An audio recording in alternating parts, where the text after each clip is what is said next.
Hey, friends. Well, we are back on something to talk about, and today we're going to talk about we must protect this house. This guy's a sports guy, and so we went with, you see, we're coming to you live from the Martin Crew Man Cave. Hey. Don't be freaked out about Grant peeking around my head there. That's not weird or anything. So I was sitting here looking, I'm like, okay, that's my husband. If I move over, there's my son. So anyway, coming live from the, like I said, Martin Crew Man Cave. That's right. So, anywho, talking about basically the what we're talking about today is taking care of your peeps. Who's your peeps? And so we're gonna start with the obvious. If you have a healthy family unit, we're gonna talk about your family. So for us, our family is very tight knit. Always has been. I view our family very similar to the movie Tombstone. It's one of my favorite movies. So many quotable moments in that movie. Love it. I use quotes from that all the time. So anyway, our family reminds me of when they're at the train station and some people are leaving and Wyatt Earp is there on the, I don't know what it's called. Is it called a landing? I don't know. The part of landing where you... sounds good. Sure, we'll go with great. that. Let's do beside the train. If it's called something different, y'all put it in the comments and let me know what in the world it's called. The sidewalk movie, okay? Beside the train, okay? So anyway, one of the cowboys comes up. Him and Wyatt Earp have a little discussion, if you want to say that. And then the cowboy runs away and Wyatt Earp says, "You tell him I'm coming and hell's coming with me." It's kind of how our family is. If you mess with one of us, you get all of us. But to me, that's what a family is supposed to, that's how they're supposed to operate. And we've always been tight. The cool thing to me is we raised our kids that we always would tell them inside these four walls is who was most important. And we always prayed that as our kids got older and when they started looking for someone to be in their lives forever, because we're a close family, we always prayed and told them we believe that whoever they choose will fit. They won't come in and cause discord. They won't cause unrest. They'll just come in and they'll fit with the family. Now that's what we believe. That's what we've prayed for over our kids since they were little. And fast forward, we now have a bonus daughter. And fun fact, she's just like her mother-in-law. Oh, man. So, man. When they moved here to Texas, they lived with us for a little bit. And I looked at Grant and I said, boy, did he marry his mom or what? Wow. So, but she fits. She fits with us. Again, if you've known us for more than a day, you've heard us talk about the Martin Crew. And we will tell you the Martin Crew is the best crew. And she came along and she's one of us. Jasmine, same thing. It's so funny because, of course, they're still just dating, y'all. But for all intents and purposes, he's one of us. He is one of us. And he fits. Like, he has survived Thanksgiving and Christmas on both sides of the family. And he's still here, y'all. He's still here. That says a lot. It says a whole lot. That says a lot. A bunch. So he's still here. He fits with us. So anyway, to us, family is first. And I know we all have to work for a living. We all have to make money. I mean, I don't know about y'all, but like the electric company doesn't just say, y'all are such nice people, you don't have to pay your electric bill this month. That would be amazing. Doesn't happen for us. Maybe it does for you. Maybe you're nicer than me, so that happens. And also that money tree in the backyard is not doing very good either. I know. We keep watering it. I don't know what's happening. No the good. Leaves are drying out. It's ridiculous. Don't get one. It doesn't work. So, it does not work. But regardless of what your line of work is, that work will one day pass away. I get it. Your family's going to pass away, but your family's going to be there. When everything else goes away, y'all, if you have a healthy family unit, your family's still going to be there. When you're laying on your deathbed, it's not going to be, man, I wish I would have spent more time at work. Man, I wish I would have spent so much more time away from my kids and my spouse. No one says that. No one. Now, this guy has always, and I'm taking your stuff, I know. Okay. I think it's something else. So, he's always said it's family before his job. Any job, y'all. This man has walked away from, I can at least count 2, maybe 3 jobs because they started having negative effects on our family, and he's not willing to do that. And there was one time we really, like, he was making really good money years ago, and you could start to see the difference in our kids because he was gone from home so much. And we made the decision as a family that good paycheck is not worth it. It's not worth sacrificing our family. Y'all, our son's grown, married, has his own family now. And he still remembers his dad being willing to put a job to the side for the betterment of the family. Y'all, I know y'all think I'm horrible for saying it. You get hit by a bus today, you will be replaced within 2 weeks. I don't care if you're the CEO or the janitor. Period. End of story. Now, on another note, there's some of you that sacrifice other things for your family. Are you on the golf course instead of playing catch with your son? Are you having a girls' night instead of doing a puzzle with your son or your daughter? What are you doing that's taking away from your family and is not investing in your family? Because whatever it is, it's not okay. Your kids are not going to remember all the money you made. Your kids are not going to care that you got some great plaque at work because you worked 100 hours every week. Your kids are going to remember the time you spent with them. Your spouse is going to remember the date nights you spent with them, sitting on the porch with them, enduring 80s country music, because that's what your spouse loves. They're going to remember that. If you ask my kids a memorable moment, they both would tell you the sled down the old highway. Yes, you heard me say it. A sled down the old highway. I remember it like it was yesterday. I'm cracking up thinking about it. In my head, I'm thinking about it right now. I was warm and cozy in the house, and I did not condone any of these activities. Now, to my defense, the old highway was actually the old highway, and it was icy. There's nobody driving, guys. Okay, I'm not a terrible father. Nobody's driving. And so my kids want to be outside. So let's go outside. Let's get the sled out. And I go check the road, and I'm like, oh, this road's like sheets of ice. Well, our road is on top of the hill, and going down, it goes down. Excuse me. It goes down, y'all, towards a bridge and a creek with my 2 small children. But here we go. And so don't leave your children unattended with their dad. I said, I'll get on the bottom. Roderick gets on top of me, and Jazz gets on top of Roderick. And we slide down this hill together in a sandwich form, or a stacking form, and we're flying down this thing. It is so much fun. See, that is what your kids are going to remember. They know it today. We would do it today. If there was ice, I would love it. So fun fact, the house that this took place at, my mom now owns that house, and there's a shed there, and it had some of our stuff in it. And this last Thanksgiving, when we went to Oklahoma for Thanksgiving, I was like, Mom, is that sled still in the shed? She goes, yeah, I think it is. So we go and we dig through. It's there. And it is now downstairs in our garage, y'all. That's how important that memory is. Those memories of the basketball goal for Christmas. He could tell you. I'm telling you, he could tell you things. The trampoline. My kids could tell you memorable moments on trampoline. My daughter, we had a, I'm thinking about memories because they make me happy, okay? We had a cellar.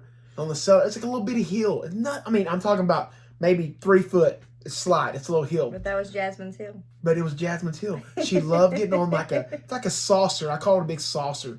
She would get on it and slide down it. Or she would get what's that little, it wasn't a bike. It was like I don't know. It was some kind of little scooter. It wasn't a scooter, but it was, anyway. She'd get on that thing and go down it because she thinks she's going fast. And she loved that thing.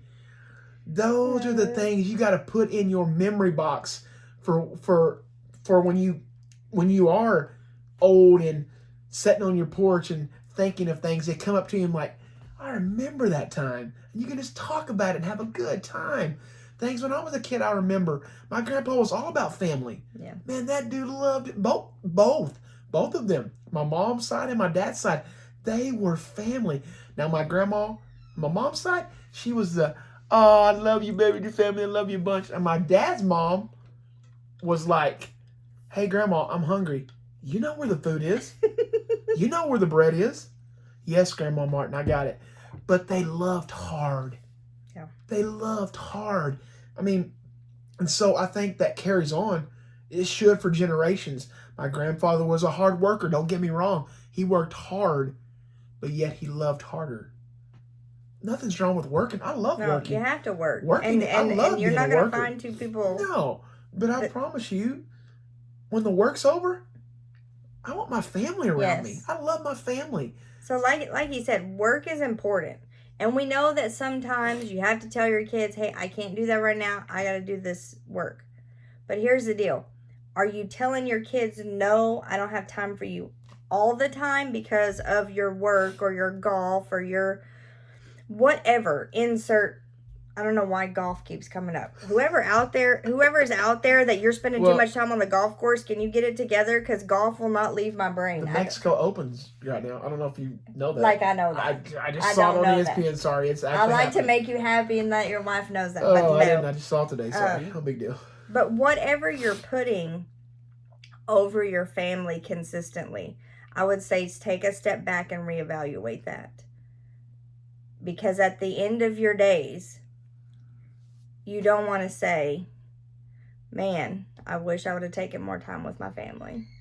And I'm here to tell you, you thought your kids grew up fast? Wait till you have grandkids. Homegirl literally was born yesterday and she's now a year old and walking. Yeah. Like it literally feels like that. So the time is going to slip away from you. Stop putting off family time until tomorrow. Because what if tomorrow doesn't come? That should be a song. Maybe we should write it. Yeah. If tomorrow never comes.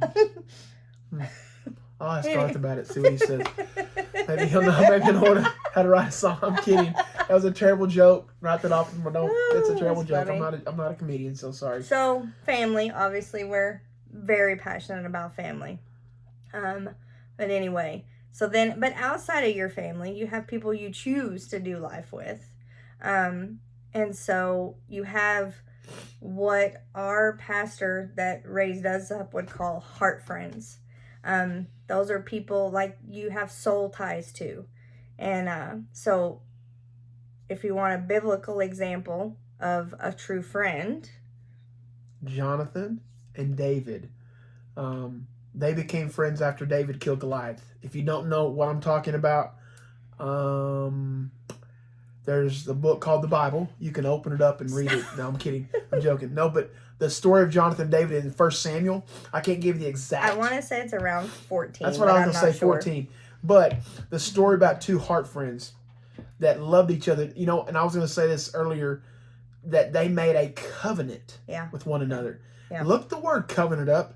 Look the definition. I'm doing a study right now, and it defined covenant. And I wish I'd wrote it down for you. Covenant is you're locked together. It's a promise that you've made to one another. A promise. You know what a promise is? Don't break them. They're not to be broken.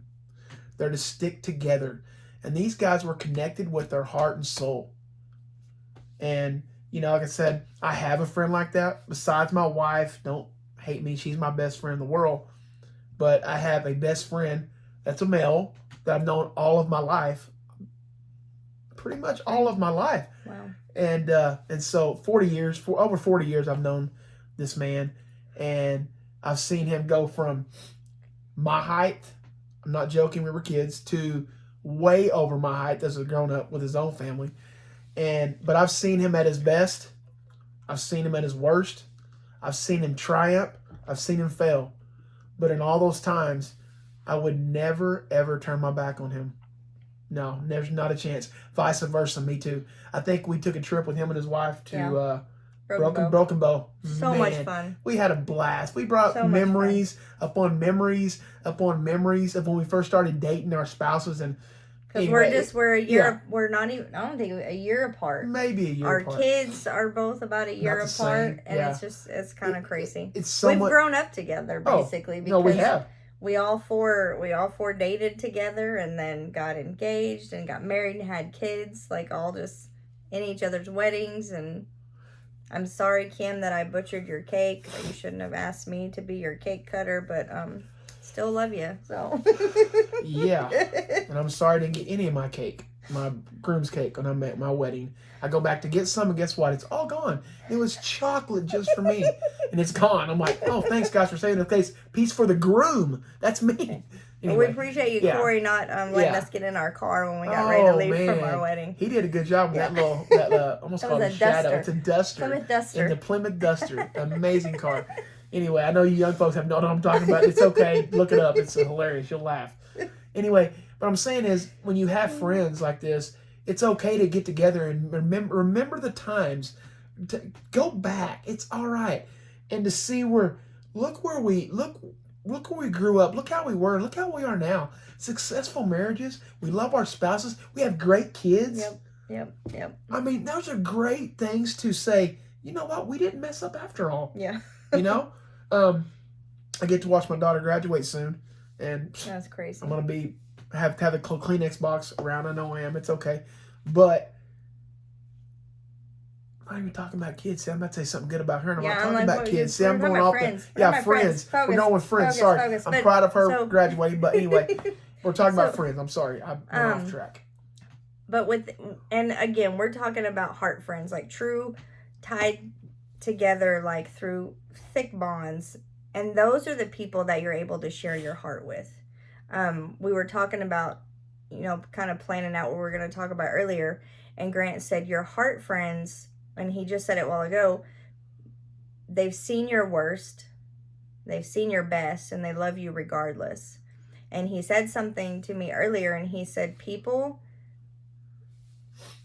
don't deserve you at your best if they can't love you at your worst.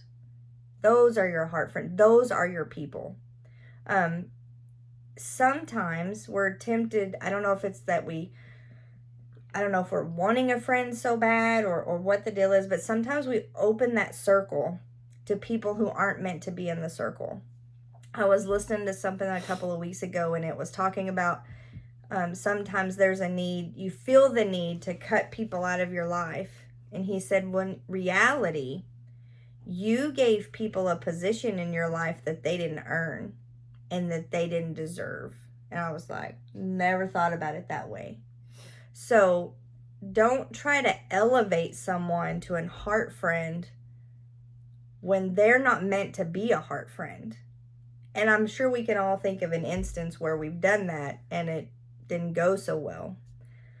So think about, hopefully as you're listening to this, when we're talking about a heart friend, and again, the pastor that raised us up always told us, you can count them on one hand, and most of us will have fingers left over from counting how many heart friends that we truly have.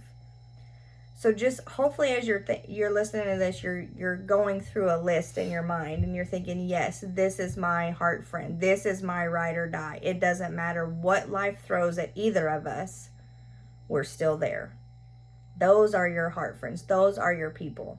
So just like you're investing time into your family, you need to invest in those people. And I think that we're kind of getting to a place in life where we're like, you know what? Life truly is too short. Yes, it is. And we've realized that we have to reset and refocus some things. Because there's been times we haven't been intentional about nurturing and caring for and cultivating those relationships. Because just like with a marriage, you got to keep that going. And so protect your circle. Those are your people. Those are your peeps. They're your peeps for a reason. Those are the peeps you chose. So protect your circle. Love your circle. And just make sure you're doing life with the right people. When she was talking, I got an analogy. I think I'm saying the right word. Hope I'm saying the right word. She's talking about letting people in that don't deserve to be in. Mm-hmm. I just thought about it. It's like your home. Mm-hmm. Not everybody's got a key to your house. No. It would be foolish to give everybody a key to your home. Then anybody wanted to come in. Mm-hmm. And they would take what they wanted, right? Mm-hmm. Just like if you let someone doesn't deserve to be in your heart, they're going to take things they don't deserve to take. Mm. Right? So I only give people a key to my house that I trust. Mm-hmm. I trust and love Mm-hmm. and respect. And that are going to Best interest respect for me. your home. And what's best for me. Mm-hmm. Mm-hmm. Mm-hmm. And so with a friend, you have to find people that want what's best. I've seen Corey. This guy's an entrepreneur like I've ever seen in my life. He does some houses. He buys homes that are trash. And when he gets done, he looks like Lifestyles Rich and Famous redid it. Him and his wife do so well. Okay, listen, y'all been friends for all these years. You didn't pick up I any don't of know those how skills. to do it. No, he knows this. I can't even hook up speakers in my car when I was younger. I blew them up. He had to come do it for me. No, I'm not. I can't do it. Corey, help us. Help us. Look, what I'm saying is, I could be jealous. Oh, that's good. I could be jealous. Corey, you're so good. And you've been at the top of your game when you used to, no offense, he was at the top of his game. He was a manager of Sonic. He did all these great things. I could be jealous. Man, you're doing so much better than me. But you know what I did? Go, Corey. Yeah. Get it. Tear it up, dude. Yeah. You're awesome. That's what a friend's in your corner. A friend is in your corner. It reminds me of, my mom loves Rocky. I love Rocky. We watch all of them except the one where his son, he trained his son. That's not a very good. I think it's number 5. I didn't like that one. But number 2 is the best, obviously. Number 3 is the best. 4. But it's okay. 4 is the best. Rocky always has people in his corner. Yeah. Yeah. Always. And they encourage him. Mm-hmm. And when he's getting beat up, they encourage him. They set him on the mat. Dude, you got to do this. And they give him directions. And what does he do? He does it. He follows their direction. Because they can see things he can't see. That's what a friend's supposed to be like. Corey, I can't see this. Hey, man, I can see it clear.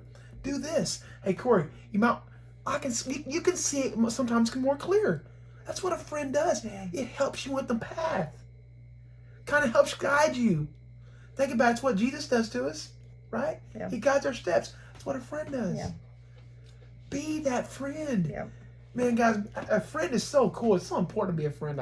And you're gonna have your circle of heart friends, and then you're gonna have an outer circle of your other friends. And not that those friends are not important and vital, because you need those friends. Because let's face it, you do everyday life with those friends. Sure. So make sure you're cultivating those relationships as well. But don't think that you have to have just this huge long list of friends. Again, I go back to Tombstone, y'all. I just watched it the other night, but I could quote it regardless if I hadn't seen it for 2 years. Love it. She could. So there's we're talking about friends, so they get to the scene at the creek, and the guy asked Doc. He said, "Why are you doing this?" He said, "'Cause Wyatt Earp is my friend." And the guy looks at me and goes, "Okay, I got a lot of friends." I love Doc Holliday. He goes, "Well, I don't." And so you don't have to have this huge list of friends. You need that tight circle of real friends. That's what's important. Hear the heart in this. This is something good to say. I was telling Tina, I said we need to get a hold of the guy that does Facebook and have him change it and not say friends, say followers. Because when you say I'm going to friend somebody on Facebook, they're not really your friend. You don't even know them. They just put up on your page, "Oh, I went to school with this guy 80 years ago, and I didn't even talk to him then, but I want to be his friend." That's not your friend. You know him, but if you never talk to him, is that really your friend? I mean, you get what I'm saying. A friend is someone that you, "Hey, what's up? How you doing? Hey, you want to come over and eat? Hey, let's go play some ball together." That's what a friend is. You know, we're around. Now, me on the flip side, I love being friends with all the people I haven't talked to in forever, because I am that weirdo that's like, they talk about on Facebook, "Hey, we haven't talked to each other in 10 years, but oh my gosh, your kids are so cute." Yes, that's me. I have a friend that I have not seen in person since we were in either 8th or 9th grade. Have not seen her in person since 9th grade. But thank you to Facebook, we reconnected. And I see her twin babies, and she can see my kids, and we can connect. And yes, we're friends. I understand Grant's point. But I also understand that I can stay connected with people across the country. I can travel across the country and across the world through Facebook because of what my friends are doing. Because I'm not the person that's going to friend everybody. Sorry. I know there are people that are, but if I can't pick you out of a lineup, I'm not going to be your friend on Facebook. But anyway, sorry. No, Facebook did a great thing. It really did. It helped us stay connected to people that we don't always see. I wasn't dogging Facebook. Facebook's a great tool if we use it right. It's awesome. If you use it correctly. Yeah, if you use it correctly, it's a great tool. But go back to being a good friend. Let's go back to Jonathan and David again. I want to hit this real quick on this point. Jonathan and David, when they first met, they dealt with, well, I knew you from here, and I know all the things you've done to this point, and I know the same thing you've done to this point, but they still connected somehow. And I want to get another point. They were two sides of the world. Not world. They were two separate, wasn't even close to the same person. Jonathan's a prince. Going to take over the kingdom of his dad one day. That's his job one day. He's going to walk in to be the king. David, a lowly shepherd boy on the other side that didn't have a chance in the world. And in the commentary I read, it said, Jonathan didn't see a shepherd boy. Jonathan saw a king. He could have been jealous of David. Because he knew that David was going to be the next. He knew that was already the call. He pushed David up. Yeah. You know why? He knew David would be a better king than he would be. Yeah. Wow, that's a friend. Jonathan could have walked in here and been the king. No one would have said a word about it. That was his job. He'd been an heir to the throne. It was him. But yet he knew David's heart. Mm-hmm. Yeah. He knew his passion. Yeah. He knew his drive. And he knew, man, David, my friend, would make a better king than me. And went to links and links and links over and over and over to make sure that David fulfilled his purpose. Y'all, I don't know a better example of a friend. No. Jonathan protected David from his own father. Yeah, he did. Jonathan's father, Saul, wanted to kill David because Saul was like, no, we're not doing this. And Jonathan protected David from him. Y'all, that's a friend. That is a friend. He put all of his personal feelings aside and helped David with whatever he needed. Yeah. Anyway, That's it. Yeah, it's it. Friends are. They're important, y'all. What's the song? Michael W. Smith sings it. Friends are friends forever. When the Lord's the Lord of true. them. I'm not gonna sing it because we're y'all not would be gonna sad sing it. Plus, if I sang. Some of the newer folks aren't gonna know nothing we're talking about. They don't even know who Smitty is. Yeah, they know Smitty. Yeah, that's so sad. Look him up on Spotify. Go look up Michael Apple W. Music. Smith, Anyway, like one of the greatest. Yeah, one of the greatest. Anyway, guys, here's the thing: if you have a true friend, a heart friend, give him a text tomorrow. Give him a call tomorrow. Ask, hey, what's up? How are you? Yeah. Hope your family's doing well, right? Support each other, love each other. Yeah. Because look, here's the thing, and we're almost finished. When it's all said and done, and I'm sitting on my porch, hope to God at 90 years old, being that grumpy old man, I want to be able to look back and say, man, I had some really good friends. Yeah. And my family loves me. They respect me. Yeah. They honor me. Yeah. We want to be that kind of people. We don't want to look back 100%. and regret anything. No. I don't want to have regrets. The older I get, the more afraid I am that I'm going to have, but I don't want to have them. Yeah. I want to do what I'm supposed to do with the time I have left. And by God, I'm going to do it. 100%. I'm going to do it. Y'all, go spend some time with your family. Yes. Go spend some time with your kids. Fun fact, work will still be there tomorrow. I promise. All right, y'all. Go have a good time with your family and friends. We love you. Yes, we do. We appreciate you sitting here listening to us while we had something to talk about. Hey.